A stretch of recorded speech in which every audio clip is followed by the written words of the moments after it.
નમસ્કાર, પ્રણામ મિત્રો. જય માતાજી, જય શ્રી કૃષ્ણ મિત્રો. આ નિવાળતા સાંભળી તમારી આંખોમાં પણ આંસુ આવી જશે, તો પ્લીઝ એકવાર છેલ્લે સુધી સાંભળવા નમ્ર વિનંતી છે. તો ચાલો શરૂ કરીએ. દીકરા, અરે દીકરા, ગાડી તો ઊભી રાખ, મને તો બેસાડી લે. હું અહીં આ જંગલમાં એકલી શું કરીશ?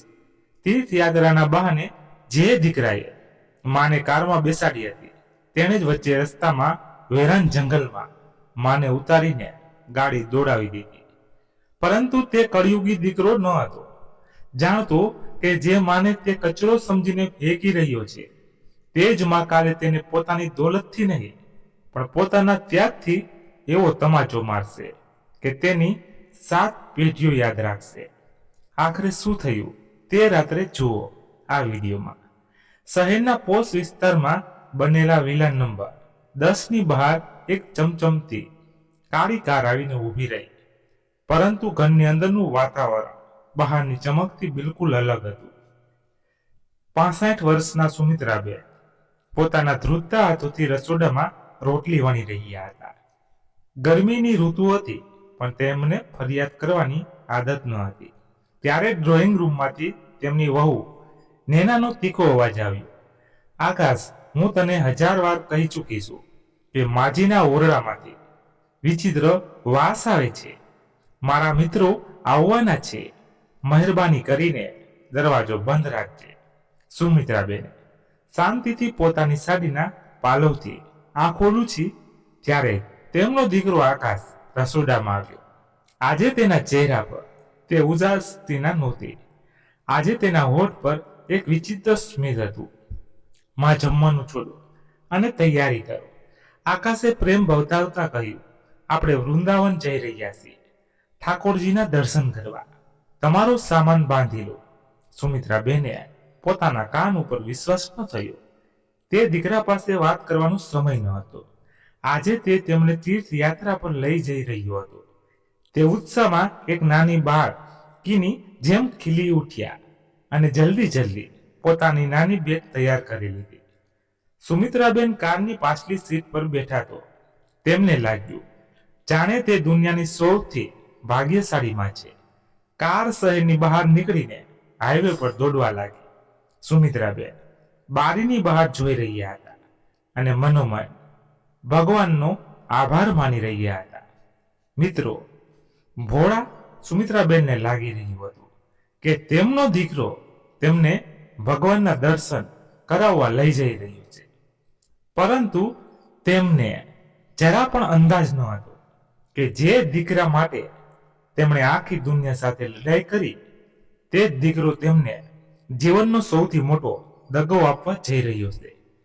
કળિયુગના આવા દીકરાઓની સચ્ચાઈ જોવા પહેલા જો તમે પણ તમારી માને સાચો પ્રેમ કરો છો અને માનો છો કે માનું સ્નાન સૌથી ઊંચું છે, તો અત્યારે જ અમારી ચેનલને સબસ્ક્રાઇબ કરો અને વિડીયોને લાઈક જરૂર કરો.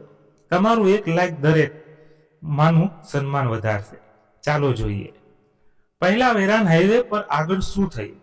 રસ્તામાં એક સુમસામ ઢાબા પાસે, જ્યાં ચારેય બાજુ જંગલ હતું. આકાશે કાર રોકી. માં, ગાડી ગરમ થઈ ગઈ છે, થોડી પાણી નાખવું પડશે. આકાશે ખોટું બોલ્યો. તું અને નેના જરા નીચે ઉતરીને પહેલા ઝાડ નીચે બેસો. સુમિત્રાબેન વગર કોઈ સવાલે નીચે ઉતરી ગયા.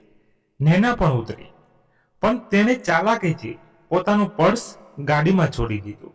તેણે સુમિત્રાબેનના હાથમાં પાણીની બોટલ આપી અને બોલી, માજી, તમે અહીં બેસો, હું હમણાં આવું છું. સુમિત્રાબેન પહેલે જૂની લાકડાની બેન્ચ પર બેસી ગયા. ત્યારે અચાનક નેના રોડીને કારની પાછલી સીટ પર બેસી ગઈ.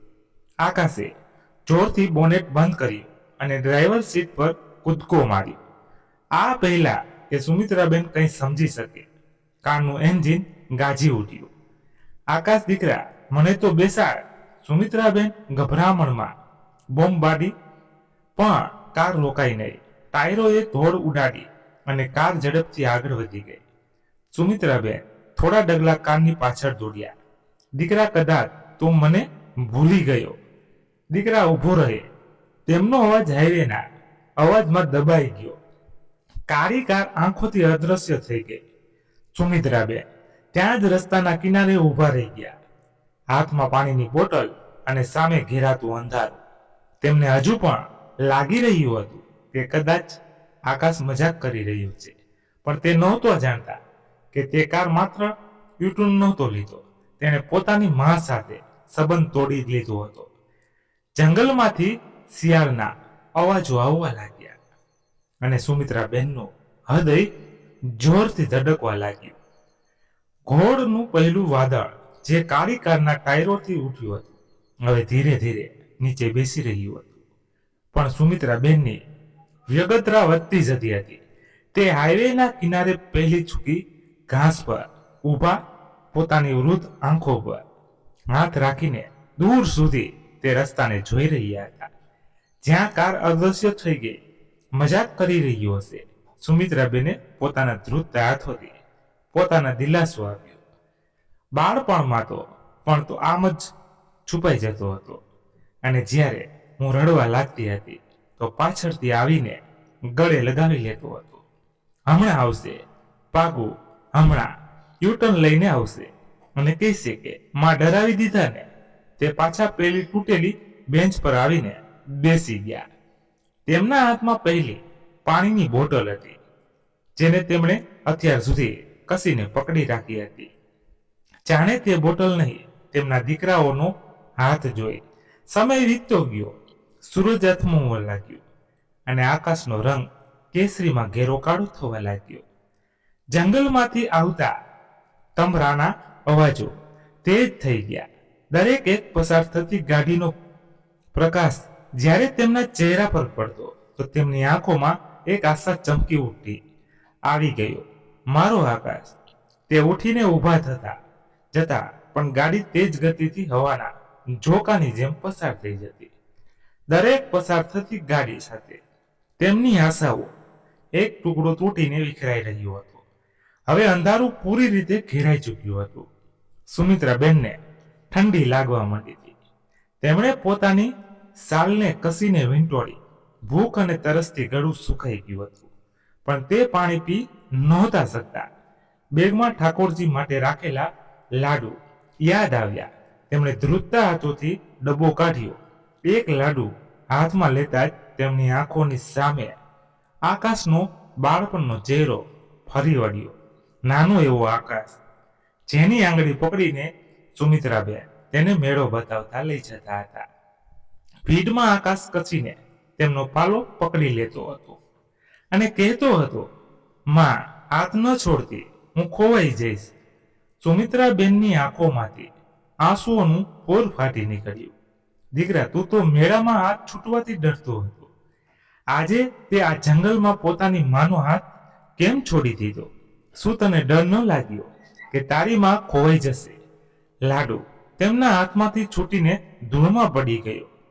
જે દીકરાને તેમણે પોતાના લોહીથી ઉછેર્યો, આજે તેણે તેમને તે જ ધૂળમાં મેળવી દીધા. હવે ડર લાગવા માંડ્યો હતો. જંગલના પ્રાણીઓના ડરામણા અવાજો નજીક આવી રહ્યા હતા. સુમિત્રાબેનનું શરીર ડરના કારણે ધ્રુજવા લાગ્યું. તે બેન્ચ પર પોતાના ઘૂંટણમાં માથું દઈને ડુસકા ભરવા લાગ્યા. તે રડવું જે ગળામાં ફસાયું હતું હવે ચીસ બનીને નીકળવા માંગતું હતું, પણ અવાજ નહોતો નીકળી રહ્યો. હે ગોવિંદ, તેમણે ડુસકા ભરતા કહ્યું, મેં શું પાપ કર્યું હતું? જો મારી જ જતી તો ઘરે ઝેર આપી દેતા. આમ બિનવારસી લાશની જેમ રસ્તા પર તો ન છોડતા.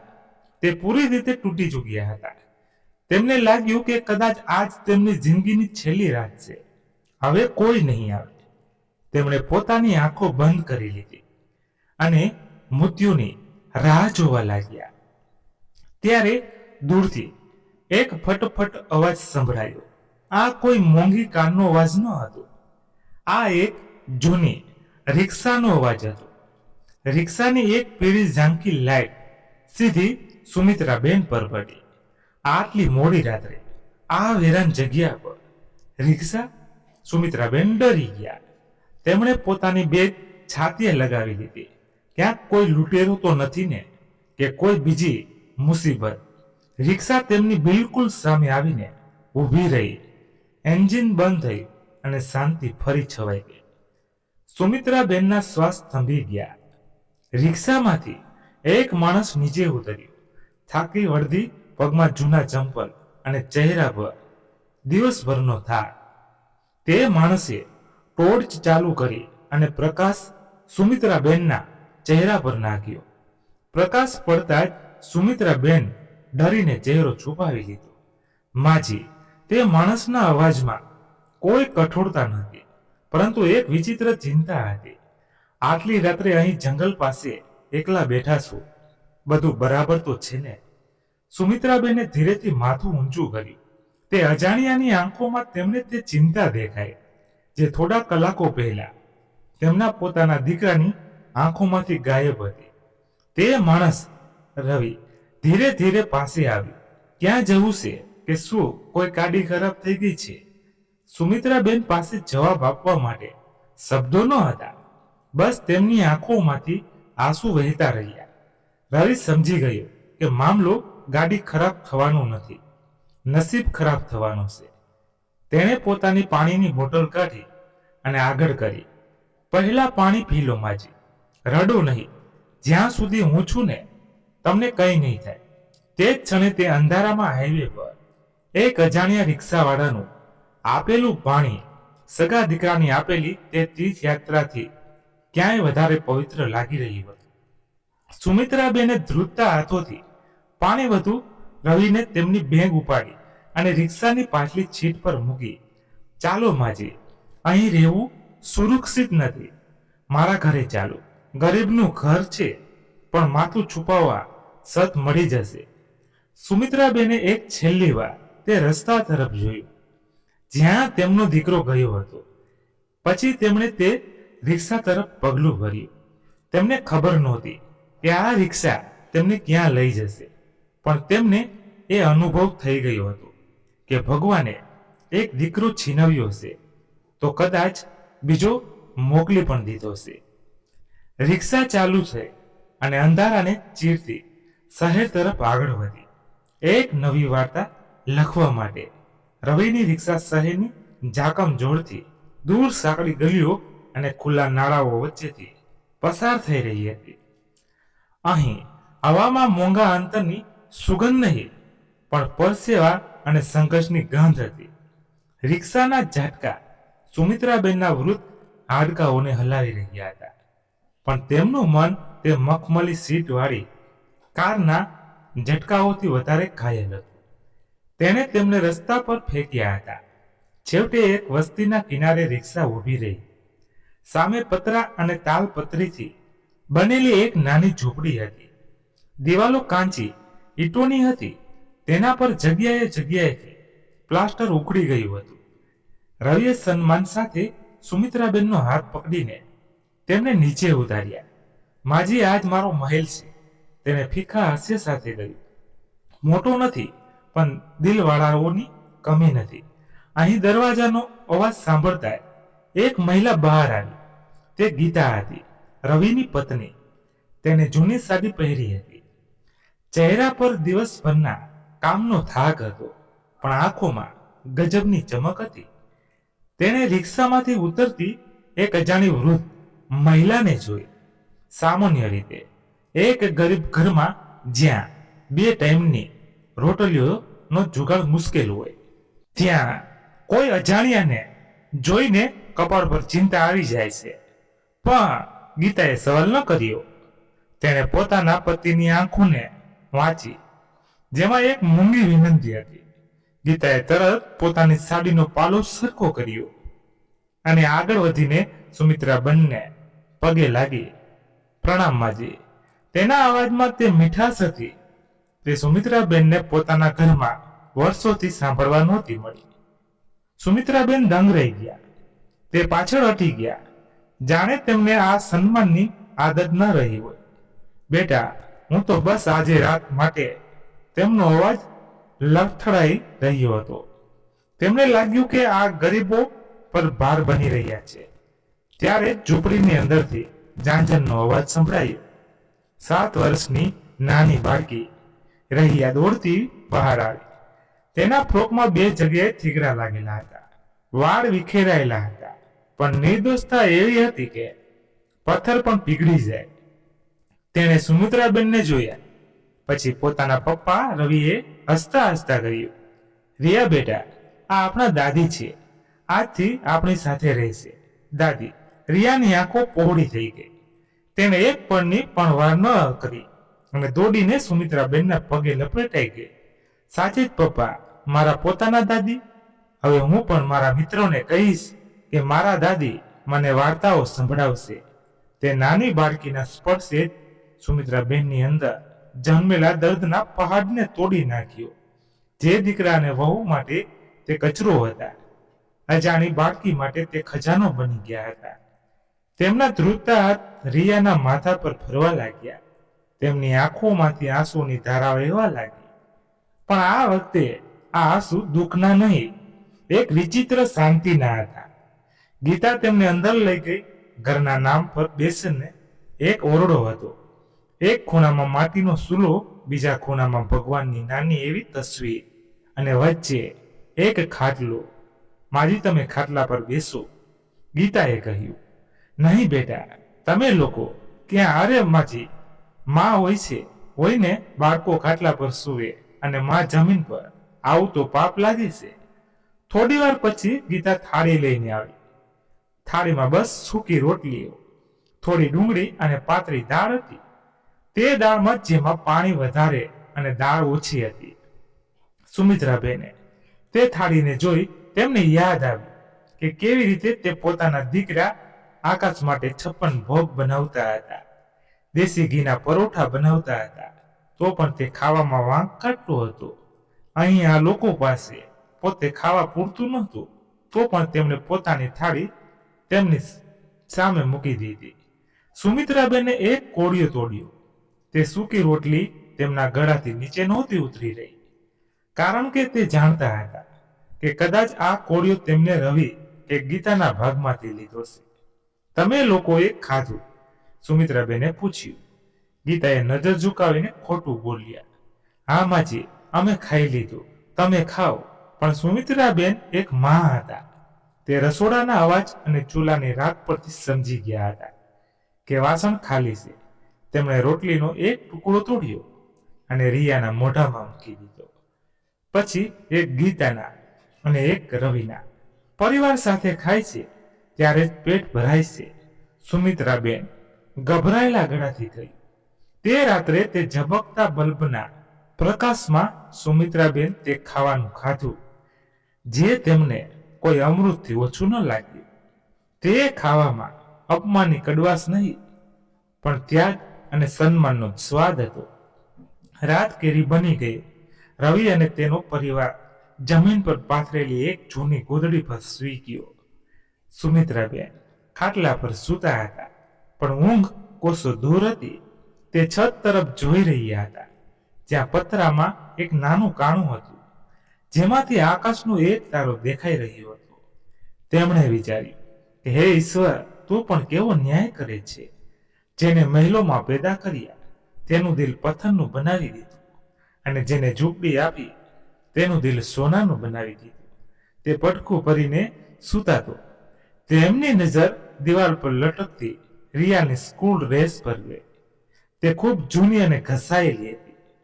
પછી તેમની નજર રવિના પગ પર પડી, જેમાં ચીરા પડેલા હતા. ગરીબી આ ઘરના ખૂણે ખૂણામાં હતી. સુમિત્રાબેને પોતાના બ્લાઉઝની અંદર છુપાવેલા તે નાના પાકીટને તપાસ્યું, જે તે પોતાની સાથે લાવ્યા હતા. તેમાં થોડા રૂપિયા અને એક સોનાની વીંટી હતી. તેમની છેલ્લી નિશાન. તેમણે મનોમન સોગંદ ખાધા. આ ઘર મને આશરો આપ્યો છે. હવે હું આ ઘર પર ભાર નહીં બન. હું આ ઘરનું નસીબ બદલીશ. મારો દીકરો મને ભૂલી ગયો, પણ હું સાબિત કરીશ કે એક માના આશીર્વાદ શું કરી શકે છે. પરંતુ સુમિત્રાબેનને ખબર નહોતી કે આવતી સવાર આ ગરીબ પરિવાર માટે એક એવું વાવાઝોડું લઈને આવવાની છે, જે તેમના વિશ્વાસ અને મમતાની સૌથી મોટી પરીક્ષા લેશે. બહાર હવા તેજ થઈ ગઈ હતી અને ઝૂંપડીનો દરવાજો ખખડવા લાગ્યો હતો. જાણે કોઈ અશુભ ઘટના ટકોરા મારી રહી હોય.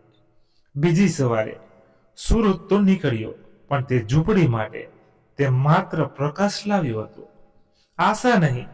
સુમિત્રાબેન સવારે જલ્દી ઉઠી ગયા. તેમણે જોયું કે ગીતા અને રવિ કામ પર જવાની તૈયારી કરી રહ્યા હતા.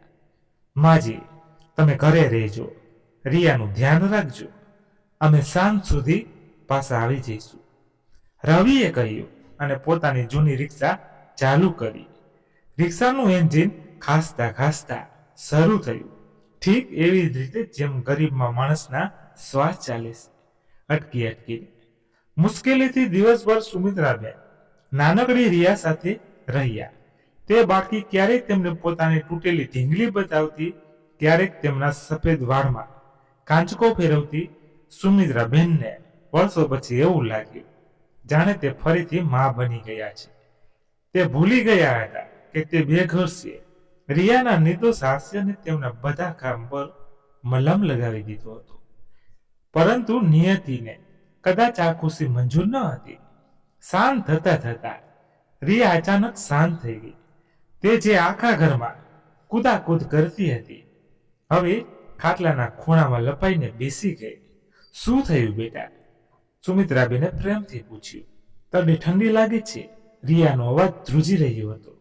સુમિત્રાબેને તેનું કપાળ અડ્યું ને જોયું તેમનો હાથ દાઝી ગયો. રિયાનું શરીર તાવડીની જેમ તપી રહ્યું હતું. તાવ એટલો તેજ હતો કે તે ઠીકથી શ્વાસ પણ નહોતી લઈ શકતી. ત્યારે જ રવિ અને ગીતા પાછા આવ્યા. ઘરમાં ઘૂસતા જ શાંતિ જોઈને તેઓ સમજી ગયા કે કંઈક ગડબડ છે. રિયા ગીતા દોડીને પાસે આવી. બાળકીની હાલત જોઈને તેની મમતા સીજ પાડી ઉઠી. રવિ, જુઓ, આ તો આગની જેમ તપી રહી છે. રવિએ રિયાને ખોળામાં ઉપાડી. બાળકીનું શરીર નિર્જર જેવું લટકી રહ્યું હતું. હોસ્પિટલ હમણાં જ લઈ જવી પડશે. રવિના અવાજમાં ગભરામણ હતી.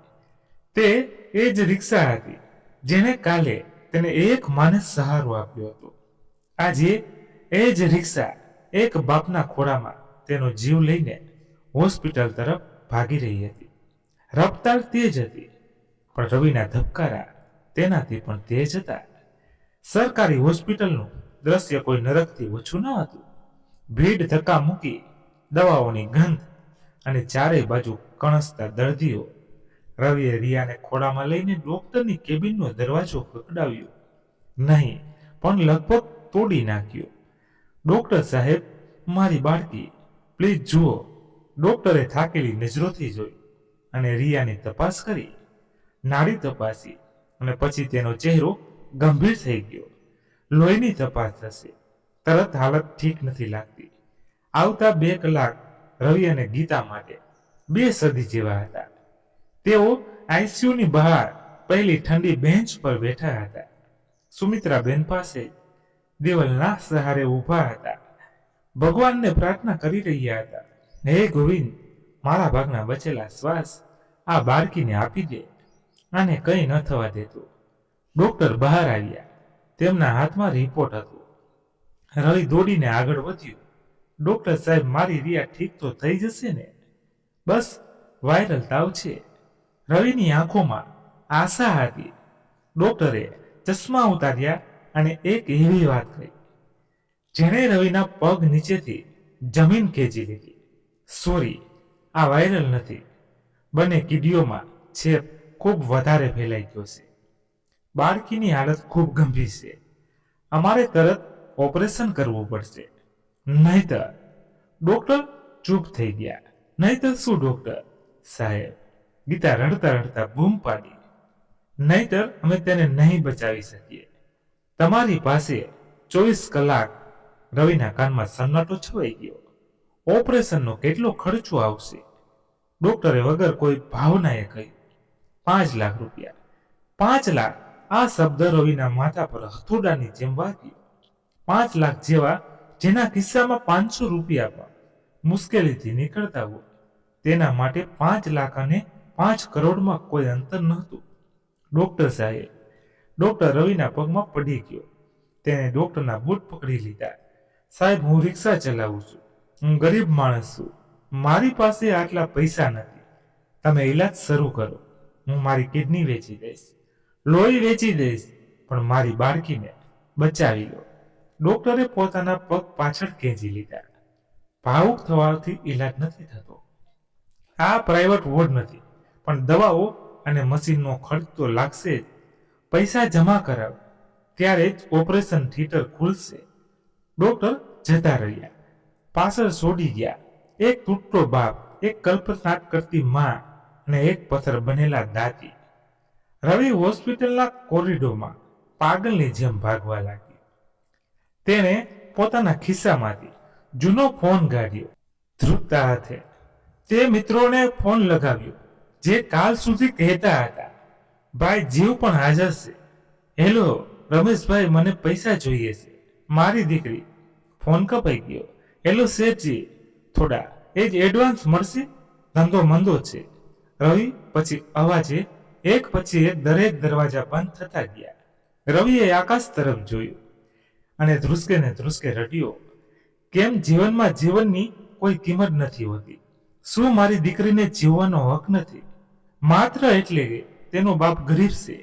સુમિત્રાબેન દૂર ઉભા આ બધું જોઈ રહ્યા હતા. તેમણે પોતાના દીકરો આકાશ યાદ આવી રહ્યો હતો, જેની પાસે કરોડો હતા પણ મા માટે દિલ ન હતું. અને અહીં રવિ હતો, જેની પાસે દિલ હતું પણ દીકરાને દીકરીને બચાવવા માટે પૈસા ન હતા. ત્યારે જ રવિની નજર સુમિત્રાબેન પર પડી. તે પોતાની આંસુઓથી ભીની આંખોથી તેમની તરફ જોયું અને તૂટતા અવાજે બોલ્યું, માજી, હું હારી ગઈ. હું એક નકામો બાપ છું. હું મારી ફૂલ જેવી બાળકીને મારી આંખો સામે મરતા જોઈ રહ્યો છું અને કંઈ નથી કરી શકતો, કંઈ નથી કરી શકતો. તે જમીન પર માથું પછાડવા લાગ્યો. સુમિત્રાબેનનું કાળજું કંપાઈ ગયું. તેમણે આગળ વધીને રવિનું માથું પોતાની છાતીએ લગાવી દીધું. તે પડે તેમણે એક નિર્ણય લીધો, કે એક એવો નિર્ણય જે કદાચ તેમની જિંદગી બદલી નાખશે. તેમની સાડીની અંદર છુપાયેલું તે પાકીટ અને તેની અંદર રાખેલી તે ચાવી, એક જૂની તિજોરીની ચાવી, જે તેમણે પોતાની તે સાડીમાં ચીવી રાખી હતી.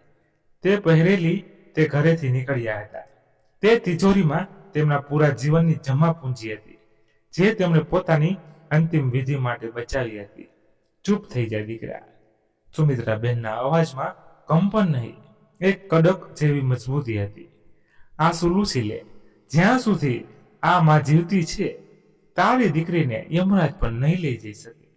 રવિએ હેરાન થઈને સુમિત્રાબેન તરફ જોયું. તેને સમજ ન આવ્યું કે તે શું કહી રહ્યા છે. સુમિત્રાબેને તેની આંખોમાં જોયું અને કહ્યું, ચાલ મારી સાથે, મારે એક જગ્યાએ જવું છે. રવિની રિક્ષા રાતના સન્નાટામાં તે જીતતી શહેરની એક જૂની ગલી તરફ વધી રહી હતી. તેની આંખોમાંથી આંસુ રોકાતા ન હતા, પણ સુમિત્રાબેનનો ચહેરો એકદમ શાંત હતો, જાણે કોઈ ઊંડા દરિયાની સપાટી હોય, જેની અંદર તોફાન ચાલી રહ્યું હોય, પણ બહાર શાંતિ. રિક્ષા એક જૂની અને બંધ પડેલી સોનાની દુકાન બહાર ઊભી રહી. શટર પડેલું હતું. વગર શટર સુમિત્રાબેને આદેશ આપ્યો. રવિ ખચકાયો, માજી, આ ગીરધારી શેઠની દુકાન છે. આટલી રાત્રે? હું કહું છું વગા. સુમિત્રાબેનના અવાજમાં એક વિચિત્ર કડક હતી. રવિએ શટર ખખડાવ્યું. થોડી વાર પછી એક વૃદ્ધ માણસ આંખો છોડતો બહાર આવ્યો. તેને જેવી સુમિત્રાબેનને જોયા, તેની ઊંઘ ઉડી ગઈ. તે તેમને ઓળખતો હતો. તે શહેરના સૌથી અમીર ઘરના માલકીન હતા.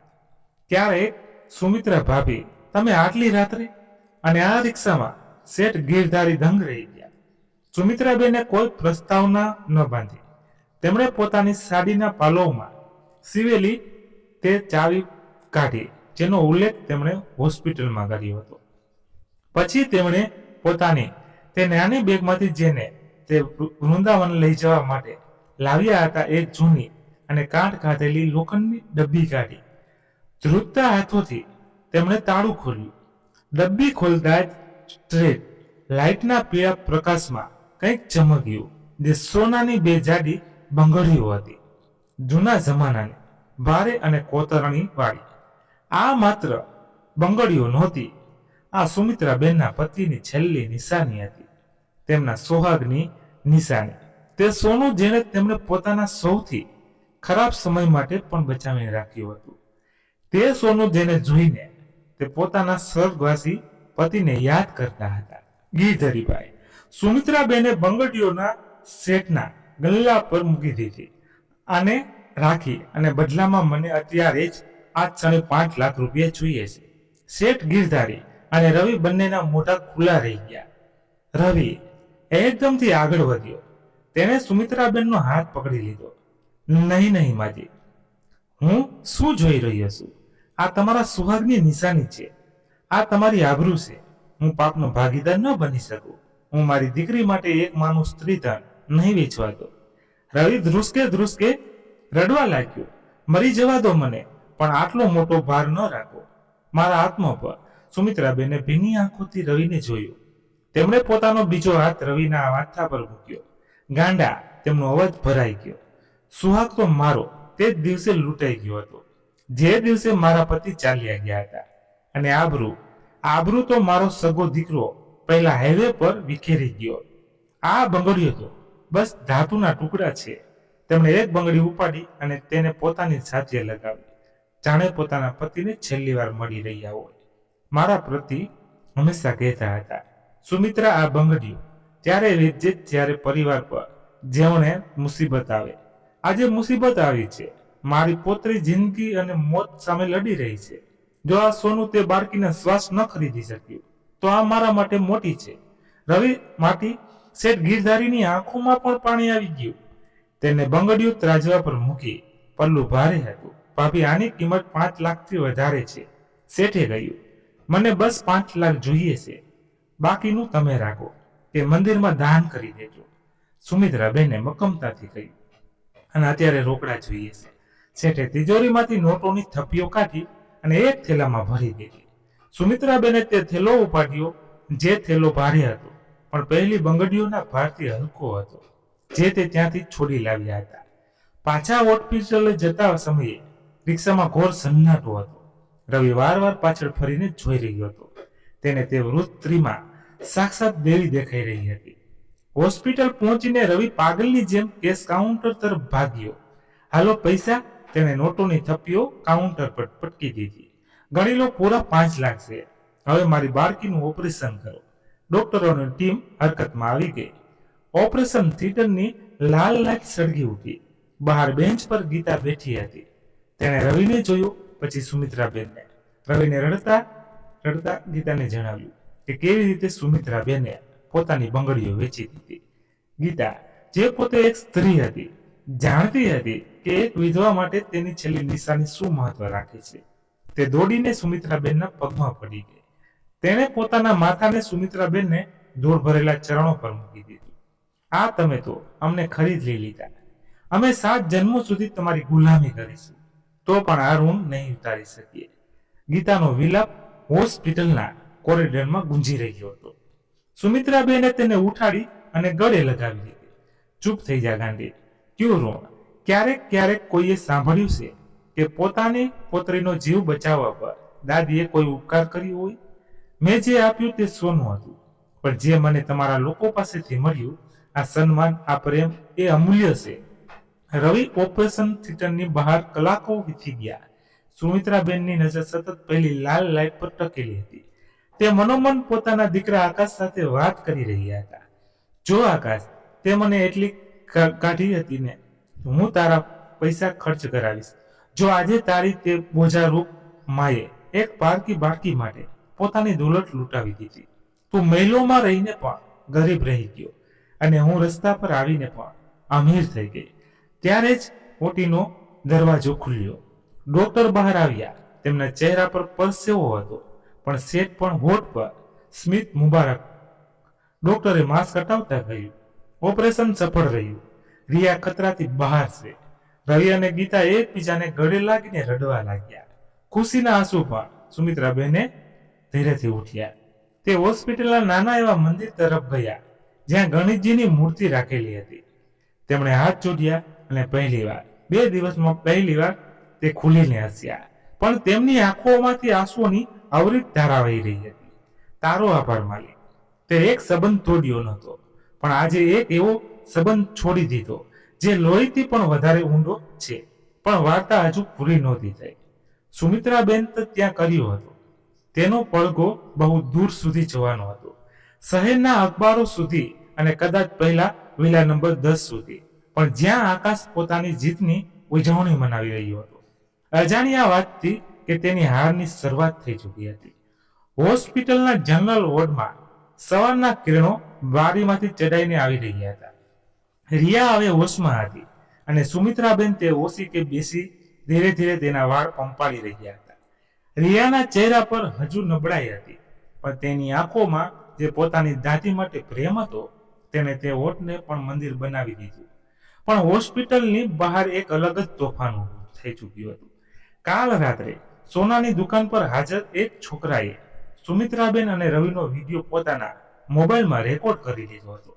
તે પણ જ્યારે એક નિરાધાર વૃદ્ધ માએ પોતાના સુહાગની બંગડીઓ એક ગરીબની દીકરી માટે કુરબાન કરી દીધી હતી.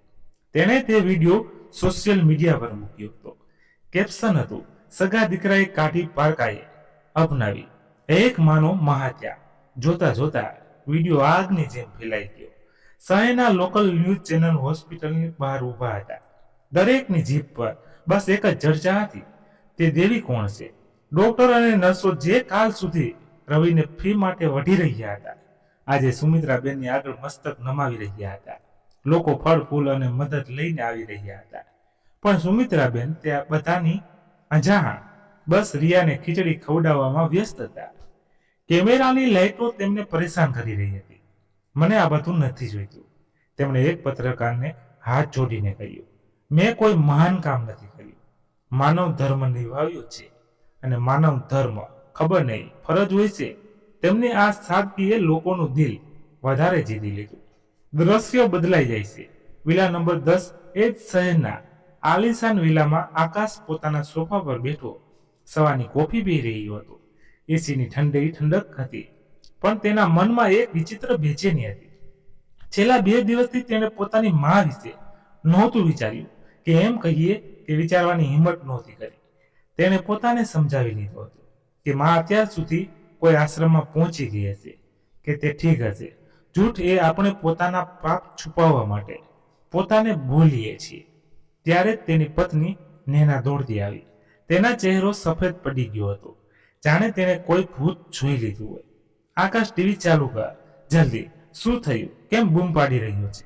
આકાશે ચીરાતા રિમોટ ઉપાડ્યું. જેવી ટીવી સ્ક્રીન ચાલુ થઈ, આકાશના હાથોમાંથી કોફીનો કપ જમીન પર પડી ગયો. છનન. સ્ક્રીન પર બ્રેકિંગ ન્યૂઝ ચાલી રહી હતી, અને ત્યાં તે ધૂળા વિડીયોમાં એ જ ચહેરો જ હતો જેને તે 2 દિવસ પહેલા હાઈવે પર છોડી આવ્યો હતો. એક બૂમ પાડી રહ્યો હતો, મળો. આ કળિયુગી યશોદાને સુમિત્રા દેવી. તેમણે એક રિક્ષાવાળાની દીકરી માટે પોતાની સુહાગની છેલ્લી નિશાની, પોતાની સોનાની બંગડીઓ વેચી દીધી. તે બંગડીઓ જેની કિંમત 5 લાખ રૂપિયા હતી, તેમણે એક પળમાં દાન કરી દીધી. આકાશના શ્વાસ અટકી ગયા. બંગડીઓ, તે પહેલી બંગડીઓને ઓળખતો હતો. બાળપણથી તેમણે માના હાથમાં તેને જોઈ હતી. પિતાજીના મર્યા પછી માએ ક્યારેય કોઈ ઘરેણું ન પહેર્યું, સિવાય તે બંગડીઓના. આકાશ કેટલી વાર નેનાને કહ્યું પણ હતું, ડોશીના મર્યા પછી આ બંગડીઓ તાળી હશે, અને આજે આ એ જ બંગડીઓ વેચાઈ ચૂકી હતી, પણ કોઈ લોકરમાં રાખવા માટે નહીં, કોઈનો જીવ બચાવવા માટે. એક આગળ બોલ્યો, તમને ખબર પડી છે કે આ વૃદ્ધ મહિલાને તેમના પોતાના દીકરાએ ઘરમાંથી કાઢી મૂક્યા હતા.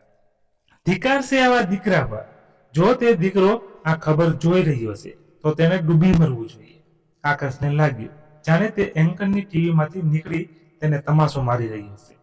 તેને ધ્રુજતા હાથોથી પોતાનો ફોન કાઢ્યો.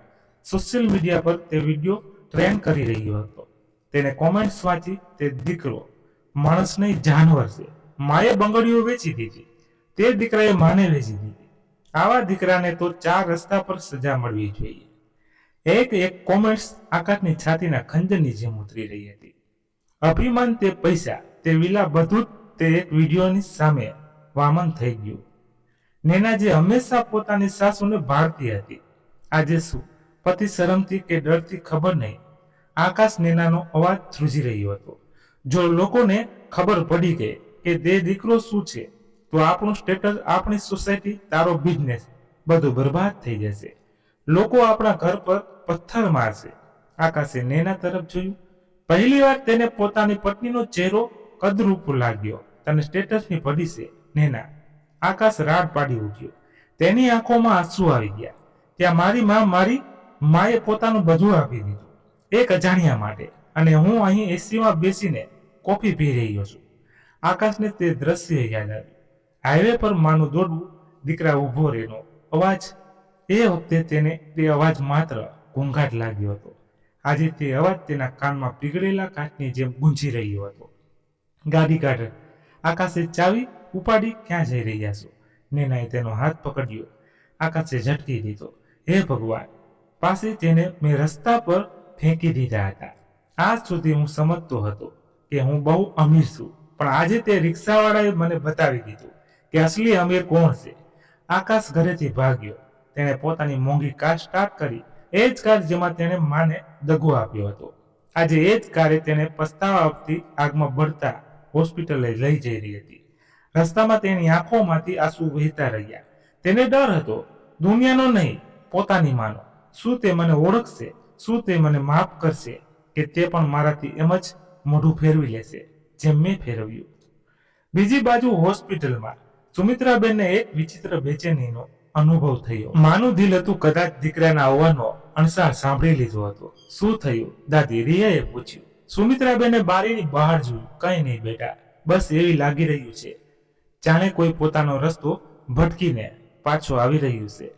વાર્તા હવે પોતાના અંતિમ તબક્કા પર હતી. એક બાજુ પસ્તાવતાપની આગમાં બળતો દીકરો, અને બીજી બાજુ મમતાની મૂર્તિ બનેલી માં. શું આકાશને માફી મળશે કે સુમિત્રાબેન હવે રવિની માં બનીને ખુશ રહેશે? નિર્ણય હવે તે હોસ્પિટલના ઓરડામાં થવાનું હતું. હોસ્પિટલના કોરિડોરમાં ભારે ભીડ હતી, પણ આકાશ માટે ત્યાં સ્મશાન જેવા સન્નાટો હતો. તે પોતાના મોંઘા બૂટના ખડખડ અવાજ સાથે આગળ વધી રહ્યો હતો, પણ અંદરથી તે પોતાને ઘસડાતો અનુભવ કરી રહ્યો હતો. તેણે જોયું કે લોકો પહેલા જનરલ વોર્ડની બહાર ઊભા રહીને હાથ જોડી રહ્યા છે. તે જ લોકો જે કદાચ આકાશની સામે ઊભા રહેવાની હિંમત ન કરતા, આજે તેની મા માટે દુઆઓ માંગી રહ્યા હતા. આકાશે ભીડને ચીરી અને દરવાજા પર પહોંચ્યો. અંદરનું દ્રશ્ય જોઈને તેના પગ ત્યાં જ જામી ગયા. સામે એક લોખંડના પલંગ પર રિયા સૂતી હતી, અને સુમિત્રાબેન તેના ઓશીકે બેસીને તેને પોતાના હાથોથી ખવડાવી રહ્યા હતા. લે બેટા, એક ચમચી અને જલ્દી ઠીક થઈ જા. સુમિત્રાબેનના અવાજમાં એ વહાલ હતું, જેમાં મા માટે, જેના માટે ક્યારે આકાશ તરસતો હતો. રવિ અને ગીતા પાસે જમીન પર બેઠા સુમિત્રાબેન તરફ એવી રીતે જોઈ રહ્યા હતા જાણે તેઓ કોઈ માણસ નહીં, સાક્ષાત ભગવાન હોય. માં દરવાજેથી એક તૂટેલો ધ્રુજતો અવાજ આવ્યો. સુમિત્રાબેનનો હાથ હવામાં જ રોકાઈ ગયો. તે અવાજ, તે પોકાર, જેને સાંભળવા માટે તેમના કાન તરસતા હતા. પણ આજે તે અવાજે તેમને ખુશી ન આપી, પરંતુ એક જૂના ઘાને કોતરી દીધો. પૂરા ઓરડામાં છન્નાટો છવાઈ ગયો. રવિ અને ગીતા ઊભા થઈ ગયા. તેમણે આકાશને ઓળખી લીધો. એ જ સૂટ, એ જ ચહેરો, એ જ અમીર દીકરો. આકાશ ધીરે ધીરે આગળ વધ્યો અને સુમિત્રાબેનના પગમાં પડી ગયો. તેણે પોતાનું માથું તેમના જૂના ચંપલ પર મૂકી દીધું. માં, મને માફ કરી દે. માં, મારાથી બહુ મોટી ભૂલ થઈ ગઈ છે. હું આંધળો થઈ ગયો હતો. મને ન હતી ખબર હું શું કરી રહ્યો છું. પ્લીઝ માં, એકવાર મારી તરફ જો. મને સજા આપી દે. મારી લે, પણ આ મોઢું ન ફેરવ. આકાશ ધ્રુસકે રડી રહ્યો હતો. તેનું મોંઘું સૂટ હોસ્પિટલના ગંદા ફર્શ પર રગોડાઈ ગયું હતું. તેની અહંકાર તેના આંસુઓમાં વહી ચૂક્યું હતું. સુમિત્રાબેને થોડી વાર તેને રડતા જોયું. તેમની આંખોમાં ન ગુસ્સો હતો, નફરત, બસ એક ઊંડું શૂન્ય હતું. તેમણે ધીરેથી પોતાના પગ પાછળ ખેંચી લીધા. ઊભો થા, સુમિત્રાબેને બેસબથી શાંત અવાજે કહ્યું. આકાશે ભીની આંખોથી ઉપર જોયું. માં, ચાલ મારી સાથે ગાડી બહાર ઊભી છે. હું તને પાછી ઘરે લઈ જઈશ. નેના પણ માફી માંગશે. હું તને રાણી બનાવીને રાખીશ. પેલી વૃદ્ધાશ્રમ વાળી વાત ખોટી હતી. હું ભટકી ગયો હતો. હા, સુમિત્રાબેને એક ભીના સ્મિત સાથે તેની તરફ જોયું. ઘર તેમણે ધીરેથી પૂછ્યું. કયું ઘર? આકાશ, પેલું ઈંટ પથ્થરનું મકાન જેને તું વિલા કહે છે. દીકરા, ઘર દિવાલોથી નહીં દિલથી બને છે, અને તારું તે મકાન બહુ ખાલી છે. નહીં માં, બધું બદલાઈ જશે. આકાશ ગગર્યો. આ લોકો, આ ગરીબ રિક્ષાવાળો આ તને શું આપી શકશે? આના પાસે તો પોતે ખાવા માટે નથી. મારી પાસે પૈસા છે, નોકર સાકર છે, સુખ સુવિધા છે. ચાલ માં. સુમિત્રાબેને રિયાના માથા પર હાથ ફેરવ્યો અને પછી આકાશની આંખોમાં સીધું જોયું. આકાશ, જ્યારે હું પહેલા હાઈવે પર તરસથી બેઠી હતી ત્યારે તારી મોટી ગાડીનું એસી મને ઠંડક નહોતું આપી રહી શક્યું, પણ આ રિક્ષાવાળાની તૂટેલી બોટલના પાણીએ અમારો જીવ બચાવ્યો. જ્યારે હું એકલતાથી મરી રહી હતી ત્યારે તારા નોકર સાકર ન આવ્યા. આ અનાથ બાળકીએ મને દાદી કહીને ગળે લગાવી. સુમિત્રાબેનનો અવાજ હવે ભારે થઈ ગયો હતો. તે મને 5 લાખની બંગડીઓ આપી હતી. એ સાચું છે, પણ તે પહેલી બંગડીઓની કિંમત સમજી? તેમાં છુપાયેલા મારા આશીર્વાદ નહીં. અને આ રવિએ પણ આને મને રસ્તા પરથી ઉપાડી વગરે જાણીએ કે મારી પાસે શું છે. આણે મને પોતાની થાળીની રોટલી ખવડાવી જ્યારે કે આના બાળકો ભૂખ્યા હતા. સુમિત્રાબેન રવિ તરફ ઈશારો કર્યો, જે માથું ઝુકાવીને ઊભો હતો.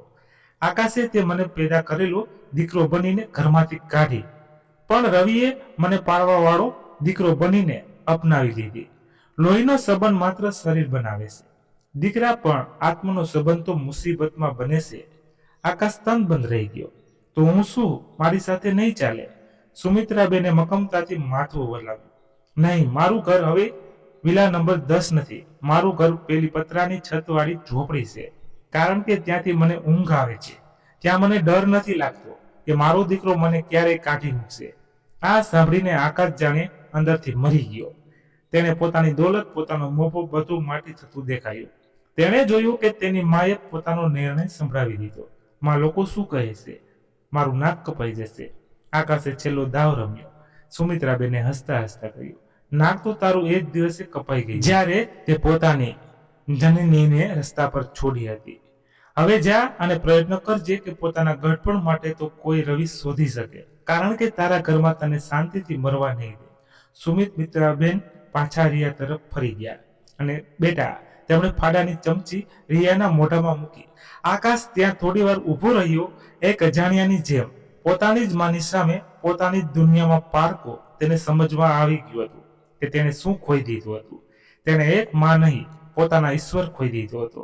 તે ધીરે ધીરે ઉલટા પગે બહાર નીકળ્યું. હોસ્પિટલની બહાર મીડિયાવાળા હજુ પણ ઊભા હતા, પણ આકાશ ચોર નજરોથી ચૂપતો પોતાની કારમાં બેઠો. તે કાર હવે કોઈ પાંજરા જેવી લાગી રહી હતી. અંદર વોર્ડમાં રવિ અને ગીતાની આંખોમાં આંસુ હતા. રવિ આગળ વધ્યો અને સુમિત્રાબેનના પગમાં બેસી ગયો. માજી, તમે આ શું કર્યું? અમે તો ગરીબ લોકો છીએ. સુમિત્રાબેને રવિને ઉપર ઠાડ્યો અને ગળે લગાવી લીધો. ગરીબ તે છે જે હમણાં બહાર ગયો છે. રવિ, તું તો દુનિયાનો સૌથી અમીર માણસ છે. અને રહી વાત મારી, તો શું પોતાની માને પોતાની સાથે નહીં રાખે? રવિ, ગીતા અને સુમિત્રાબેનની આંખોમાંથી ખુશીના આંસુ વહી નીકળ્યા. રિયાએ હસતા હસતા સુમિત્રાબેનનો હાથ પકડી લીધો. તે દિવસ પછી વિલા નંબર 10 હંમેશા માટે સૂનું થઈ ગયું. પણ શહેરની તે સાંકડી વસ્તીમાં એક નાની ઝૂંપડી સ્વર્ગ બની ગઈ. તે ઝૂંપડીની બહાર એક પાટિયું લાગેલું હતું. માનું ઘર કહે છે. માણસાઈથી મોટો કોઈ ધર્મ નથી, અને માના ચરણોથી મોટો કોઈ તીર્થ નથી. આકાશ તીર્થયાત્રાનું જૂઠ બોલીને મને લઈ ગયો હતો, પણ સુમિત્રાબેનને સાચે જ તેમનું ધામ મળી ગયું હતું. એ ગરીબના ઘરમાં જ્યાં પ્રેમ જ હતો, ભગવાન હતો. મિત્રો, આ વાર્તાએ આપણને શીખવ્યું કે દોલતથી પથારી ખરીદી શકાય છે, ઊંઘ નહીં. અને પૈસા માણસ ખરીદી શકે છે, માનો પ્રેમ નહીં. જો તમારી આંખોમાં પણ આજે આંસુ આવ્યા હોય તો કોમેન્ટમાં લવ યુ માં જરૂર લખજો, અને તમારા વિચારો પણ કોમેન્ટમાં જરૂર લખજો. અને વાર્તા ગમી હોય તો એક લાઈક કરી તમારા મિત્રો સાથે શેર કરજો. બસ આટલું કરી દેજો, એટલે અમને આવી વાર્તા લાવવાની પ્રેરણા મળતી રહે. ધન્યવાદ. ફરી મળીએ એક નવી સાચી વાર્તા સાથે. ત્યાં સુધી તમારા પરિવાર સાથે મસ્ત રહો, તંદુરસ્ત રહો. જય માતાજી, જય દ્વારકાધીશ. હર હર મહાદેવ, મહાદેવ, મહાદેવ. જય શ્રી રામ, જય બજરંગ બલી.